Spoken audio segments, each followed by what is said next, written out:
Hai guys, assalamualaikum warahmatullahi wabarakatuh. Apa kabar semuanya? Ketemu lagi kita hari ini.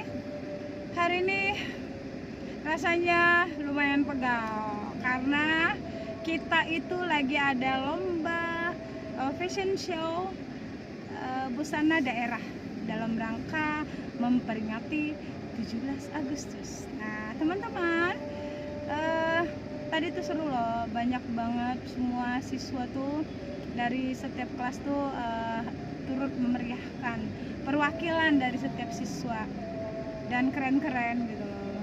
Tetap semangat, anak-anak murid memang luar biasa, semuanya pada keren, semuanya pada cakep. Guys, gimana nih? Kita lanjut cerita dulu yuk. Mumpung kita tuh lagi enjoy kita pulang kerja, relax aja ya. Tadi pagi saya buru-buru, jadi harus cepat, jadi nggak sempat ngerekam karena memang harus cepat dan udah nggak ada waktu lagi kalau misalnya harus buat video gitu. Teman-teman, terakhir itu cerita kita itu tentang bagaimana saya di akhir kuliah itu ya mengisi waktu luang. Saya itu tetap berkreasi atau mencari kesempatan untuk bisa membuat sesuatu yang menghasilkan uang gitu loh teman-teman. Benar teman-teman, jadi aduh luar biasa ya, karena kondisi memang kita harus berbuat. Kalau kita tidak berbuat tidak akan bisa mendapatkan sesuatu ya teman-teman semua. Jadi saya bikin kue, saya bisa bikin kue itu semuanya karena dari kondisi orang tua. Jadi dulu itu saya memang sebelum waktu masa-masa SMA SMP itu memang saya ya udah puas lah jualan ya teman-teman ya, dari jualan kue basah, jualan apa aja, nolongin emak. Jadi pas di saat kuliah itu saya mengingat dan membayangkan ibu saya bikin kue, bikin lopat tuh seperti apa. Akhirnya saya contoh dan saya coba, ternyata bisa teman-teman. Sampai akhirnya selesai saya membuat kue, saya sempatkan, saya cari kesempatan, saya minta izin ya. Jadi intinya jualan gitu. Nah teman-teman, namun sebelum saya tamat itu saya sempat juga loh teman-teman kerja. Saya pernah kerja di Hotel Pusako Bukit Tinggi.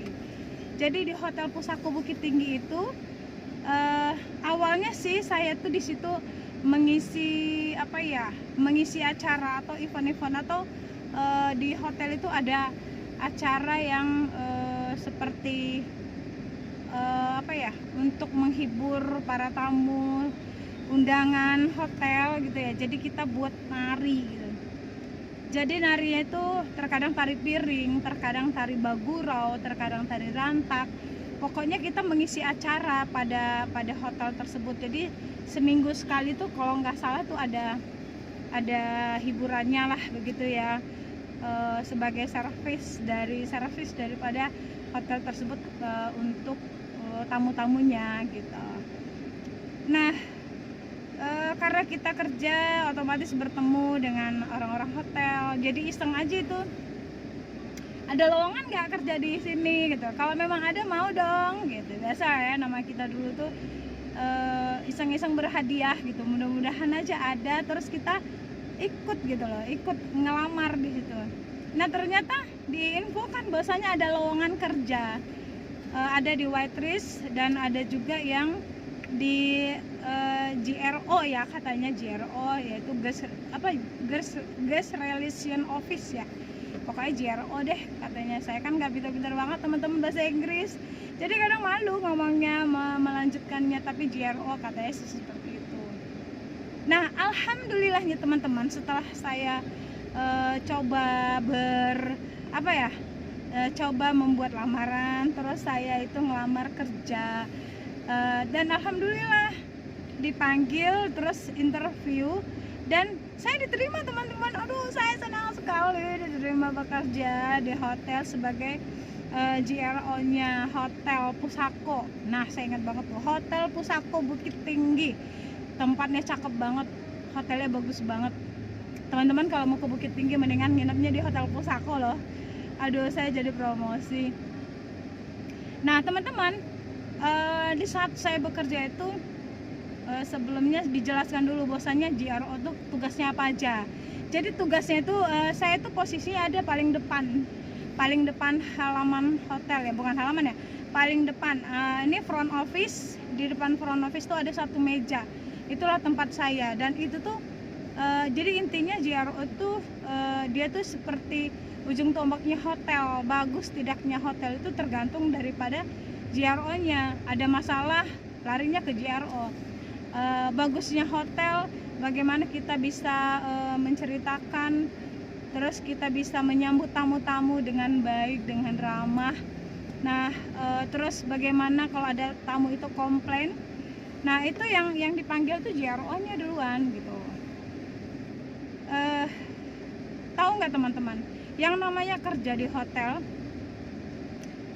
saya posisinya paling depan, otomatis dong penampilan harus bagus, harus keren ya. Dan saat itu tahu sendiri teman-teman, saya kan nggak punya baju, nggak punya blazer, nggak punya baju-baju yang pantas untuk kerja di hotel itu ya. Akhirnya tahu nggak teman-teman, saya kan bingung ya mau beli di mana, duitnya dari mana. Akhirnya seperti yang kemarin saya pernah cerita, saya tuh beli baju second teman-teman. Saya beli baju second, saya pergi ke Pasar Loak, itu ada di Bukit Tinggi, yang saya pernah bilang di Pasar Lereng. Dulu waktu kuliah juga saya suka beli-beli trainingnya di situ. Akhirnya saya pergi ke Pasar Lereng, saya cari blazer warna hitam teman-teman, warna hitam.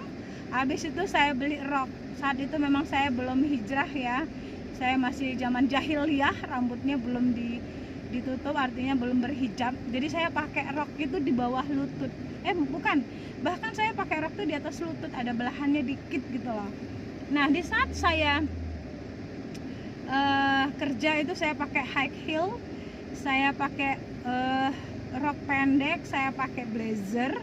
Nah, itu tuh kesannya gimana gitu ya, saya merasa ada rasa kebahagiaan gitu, bisa kerja, berjalan dengan high heel, terus kita jalan sampai di kantor, di hotel kita tuh duduk ada kursinya.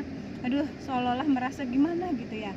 Nah, teman saya ada satu yang diterima tapi di waitressnya, jadi dia di bagian restorannya. Nah, setelah saya bekerja, saya shift-shiftnya ada 2 shift apa 3 shift gitu ya.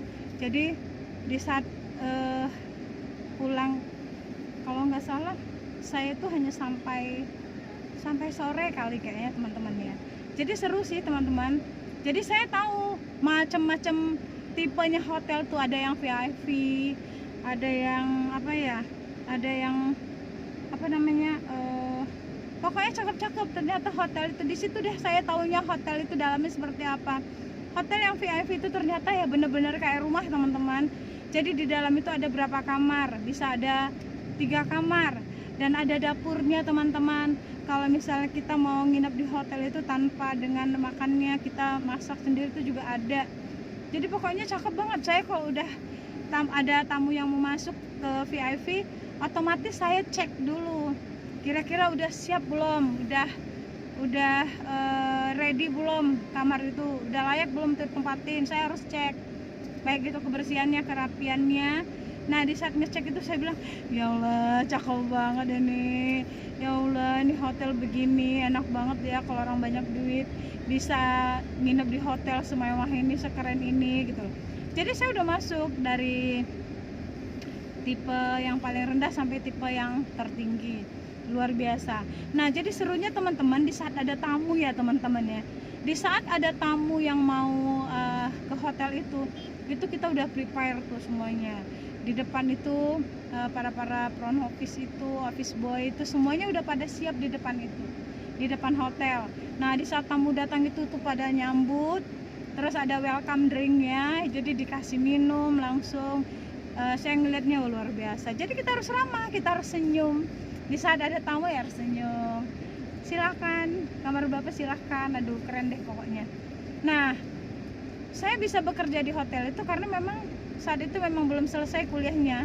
Saya lagi masa penelitian. Artinya pikiran saya sih untuk mengisi waktu luang, dan hitung-hitung saya mau coba bekerja gitu kan. Nah, alhamdulillah akhirnya saya itu diterima ya. Nah, terus alhamdulillah asik, saya merasa asik kerjanya, dan akhirnya saya banyak kenal sampai sama GM-nya juga, general manager ya, kayak begitu deh. Nah, GM itu aduh, ada yang benar-benar baik-baik banget deh gitu ya. Nah, padahal saat itu saya baru kerja berapa bulan ya, baru berapa kali gitu. Nah, terus saya izin acara apa, alhamdulillah saya diizinin loh teman-teman. Padahal saya baru masuk tapi diizinin. Saya bilang luar biasa ini, bos saya bener-bener kasih kesempatan buat saya gitu. Saya lupa itu ada cara keluarga apa, terus saya diizinin untuk pulang. Nah, setelah berapa bulan bekerja, saya merasa bahagia ya teman-teman ya. Otomatis saya bahagia banget karena saya bisa mencoba bagaimana rasanya kerja gitu loh. Saya kan sama sekali dulu nggak pernah yang namanya kerja yang sifatnya tempat itu kesannya terlihat mewah lah, atau tempat-tempat yang mewah gitu ya. Akhirnya teman-teman, pas bulan, kalau nggak salah bulan ketiga ya, bulan ketiga apa bulan keempat ya, sampai nggak sih ya saya bulan ketiga ya. Nah, kebetulan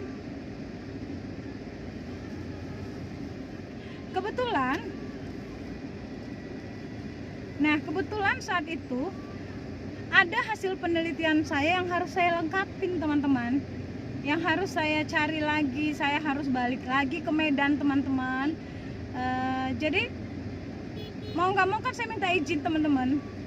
Pas saya minta izin itu ternyata benar-benar hari itu adalah mungkin hari apesnya saya, atau saat itu mungkin GM saya itu lagi ada masalah atau bagaimana, sehingga saya tuh ya tidak diizinin untuk pergi penelitian lagi teman-teman, atau tidak diizinin untuk mengambil data-data yang saya perlukan lagi di Medan.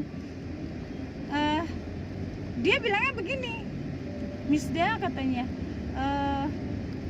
kamu nanti kan selesai kuliah, selesai wisuda kan nanti bakal cari kerja kan? Iya bener Pak, saya bilang gitu kan kamu kuliah itu tujuannya biar cari kerja kan, katanya. Iya bener Pak. Nah, sekarang kamu kuliahnya belum selesai aja, kamu udah diterima kerja loh di sini, katanya gitu kan.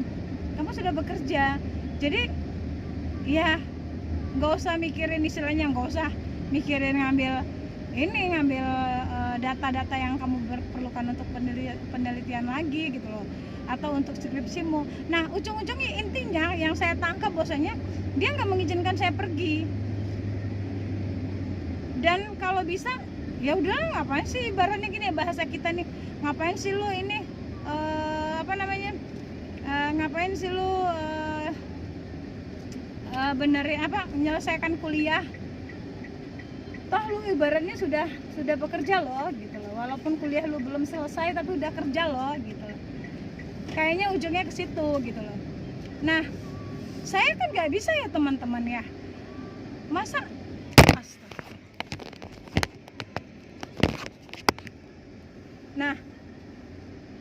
saya nggak sampai selesai kuliahnya, masa saya nggak wisuda, masa saya putus kuliahnya hanya di ujung ya, saya putus kuliah di ujung loh, tinggal skripsi doang. Masa saya harus gagal gara-gara saya harus bekerja di hotel itu gitu loh. Akhirnya saya berpikir, ya kalau begini saya nggak bisa dong, saya bilang gitu kan, saya nggak bisa. Kenapa? Saya harus selesaikan kuliah saya dulu, saya bilang gitu kan. Akhirnya kata manajernya begini, ya udah, Miss dia tinggal pilih. Kalau misalnya mau tetap pergi ke Medan mau ngambil data, berarti ya dengan berat hati secara tidak langsung mengundurkan diri, kata gitu kan. Saya bilang, oh gitu Pak, oke deh, maaf ya Pak ya kalau memang begitu, kalau memang saya nggak boleh minta izin, dan saya itu jadinya ya secara tidak langsung mengundurkan diri. Ya nggak apa-apa Pak, saya ya biar aja saya nggak usah kerja, saya keluar dulu, nanti mudah-mudahan setelah saya selesai, saya sudah wisuda, saya bisa mendapatkan pekerjaan lagi yang lain. Ya kalau memang ada kesempatan di sini ya saya di sini, kalau enggak ya mungkin yang lain gitu, saya bilang gitu kan. Nah ya udah teman-teman, jadinya saya nggak kerja lagi di Hotel Pusako itu. Akhirnya udah saya fokus, saya bilang gini, enggak, kalau gitu saya harus fokus untuk menyelesaikan kuliah, saya nggak boleh kerja lagi, nggak boleh nyambi lagi, toh nanti percuma, ujung-ujungnya nanti ada aja hambatannya. Jadi mendingan saya selesai dulu kuliahnya, saya diwisuda dulu, baru saya itu apa ya teman-teman, ngelamar kerja gitu loh. Jadi intinya nggak usah nyambi dah gitu, karena nyambi itu ujung-ujungnya nanti pasti ada masalah, ada kendala. Nah jadi seperti itu teman-teman, akhirnya saya tidak kerja lagi di hotel, tapi alhamdulillah itu menjadi pengalaman yang terindah bagi saya. Saya bisa masuk ke hotel-hotel, ke kamar-kamar hotel yang dari tipe yang kecil, yang termurah, sampai ke tipe yang VIP-nya. Jadi apa ya teman-teman ya, jadi ya seru juga gitu loh, seru juga ternyata. Saya bilang alhamdulillah banget, saya bilang gitu. Pengalaman itu memang susah saya cari dan susah saya dapatkan. Nah habis itu teman-teman, ya udah saya tidak ini lagi teman-teman, saya tidak ini lagi teman-teman, tidak kerja. Nah saya fokus untuk menyelesaikan kuliah. Nah teman-teman, akhirnya sambil menyelesaikan skripsi, saya itu benar-benar teman-teman, godaannya, cobaannya sangat besar sekali. Di saat saya nulis skripsi itu saya itu tantangan dan uji kesabaran dan uji mental saya, sehingga kalau misalnya saya kemarin tidak kuat, saya nggak akan tamat. Mungkin kayaknya nggak tamat teman-teman. Selesai sudah kuliah saya tanpa harus diwisuda gitu loh ya teman-teman ya. Nah begitu. Nah jadi memang benar, saya itu ujian, cobaan memang harus dijalanin dengan ikhlas, dan insya Allah di balik ujian itu pasti ada buah manis yang tersimpan di dalamnya. Makanya sekarang saya bisa ngomong karena apa yang saya alami itu, apa yang saya omongin itu yang saya alami, sehingga tidak ada kata dusta, tidak ada kata ngarang gitu loh ya. Nah begitu dulu deh teman-teman ya, besok kita sambung lagi ya, karena ini takutnya kalau ceritanya kepanjangan, untuk besok itu nggak ada lagi ceritanya. Oke teman-teman, terima kasih. Wassalamualaikum warahmatullahi wabarakatuh.